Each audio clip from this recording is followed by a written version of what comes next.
Hello everyone, welcome back to Lexora Studies, உங்கள் smart learning partner. Today வீடியோவில் நம்ம ஒரு இம்பார்ட்டண்டான டாபிக் பார்க்க போகிறோம். கான்ட்ராக்ட் டூவில் சேல் ஆஃப் குட்ஸில் ஒரு இம்பார்ட்டண்டான மேக்ஸிம் இருக்குது, அதை தான் நம்ம பார்க்க போகிறோம். வாங்க பார்க்கலாம். நீமோ டாட் க்யூட் நான் ஆபிட், இதோட மீனிங் என்னென்னா no one can give what he does not have. அதாவது ஒருத்தர்கிட்ட இல்லாத ஒன்றை இன்னொருத்தருக்கு கொடுக்க முடியாதுன்னு சொல்கிறது தான் இந்த மேக்ஸிமோட மீனிங். இதை சேல் ஆஃப் குட்ஸ் செக்ஷன் 27 சொல்கிறாங்க. ஒரு குட்ஸை ஒரு பர்சன் இன்னொரு பர்சனுக்கு செல் பண்ணுறாங்க. அவங்க ரியல் ஓனர் கிடையாது, ரியல் ஓனரோட அத்தாரிட்டியும் வச்சுன்னு இல்லை, ரியல் ஓனரோட கன்சென்ட்டும் இல்லை. அப்படின்றப்போ பையர் ஒரு வெட்ட டைட்டிலை வாங்க மாட்டார் அப்படின்னு தான் இந்த டெஃபனிஷன் செக்ஷன் 27 சொல்கிறாங்க.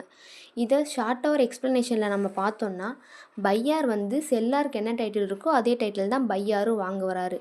ஆனால் செல்லாருக்கே எந்த ஒரு ஓனர்ஷிப் அத்தாரிட்டி இல்லாதப்போ பையார் ஒரு வேலிடான டைட்டிலை வாங்க மாட்டார். பட் ஒரு சில எக்ஸப்ஷன்ஸ் இருக்குது. ஓனராக இல்லாதவங்களும் அந்த கூட்ஸ் ட்ரான்ஸ்ஃபர் பண்ணலான்னு. First, transfer by estoppel. Real owner அவங்களோட வேர்ட்ஸ் மூலயமா, ஆக்ஷன்ஸ் மூலயமா பையாரை நம்ப வச்சு அந்த கூட்ஸை விற்க வைக்கிறாங்க. அப்படின்றப்போ அப்போ இந்த செல் வேலிட் அப்படின்னு சொல்கிறாங்க. லேட்டராக அந்த ரியல் ஓனர் அதை டினே பண்ணக்கூடாது. Next, sell by mercantile agent. அந்த கூட்ஸ் இல்லை டாக்குமெண்ட்ஸை ரியல் ஓனரோட கன்சென்ட்டோட வச்சுட்டு இருக்கிற பர்சன் மெர்கன்டைல் ஏஜென்ட்.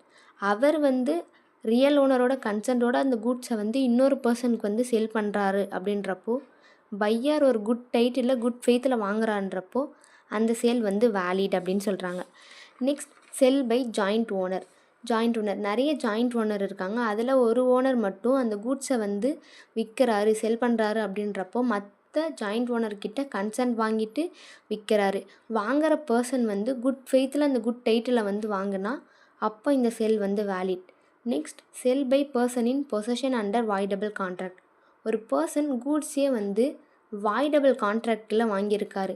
அந்த கான்ட்ராக்ட் அவாய்ட் ஆகிறதுக்கு முன்னாடியே அந்த கூட்ஸை இன்னொரு பர்சனுக்கு விற்கிறாரு. அப்படின்றப்போ பையார் ஒரு குட் டைட்டில் குட் ஃபெய்த்தில் வாங்கினா அப்போ இந்த sale valid. Next, sell by seller in possession.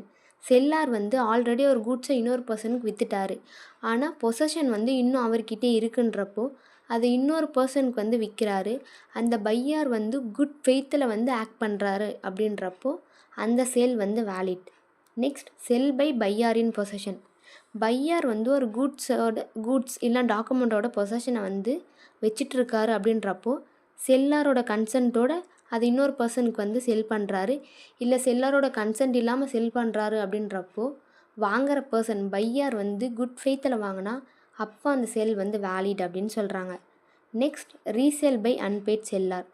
Unpaid செல்லாருக்கு சில ரைட்ஸ் இருக்குது. லீன் பண்ணலாம், ஸ்டாப்பேஜ் பண்ணலாம் அந்த கூட்ஸை அப்படின்னு சொல்கிறாங்க. அப்படி அவர் லீன் பண்ணும் போது அந்த கூட்ஸ் அவர்கிட்ட இருக்கும். அப்போ அதை ரீசேல் பண்ணலாம். வாங்குகிற person buyer good title good ஃபெய்த்தில் வாங்கினார்னா அப்போ இது வேலிடான sale. Next, sell by finder of goods.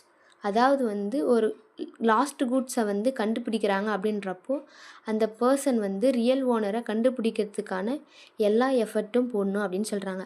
அந்த ரியல் ஓனரை கண்டுபிடிச்சிட்ட அப்புறம் அவர் லாஃபுல் எக்ஸ்பென்சஸ் பே பண்ணல. அப்படின்றப்போ அந்த பர்சன் அந்த கூட்ஸை செல் பண்ணலாம். இந்த வீடியோ பிடிச்சிருந்தா லைக், ஷேர் அண்ட் சப்ஸ்கிரைப் பண்ணுங்கள். நெக்ஸ்ட் என்ன வீடியோ போடலான்னு கமெண்ட் பண்ணுங்கள். தேங்க்யூ ஃபார் வாட்சிங்.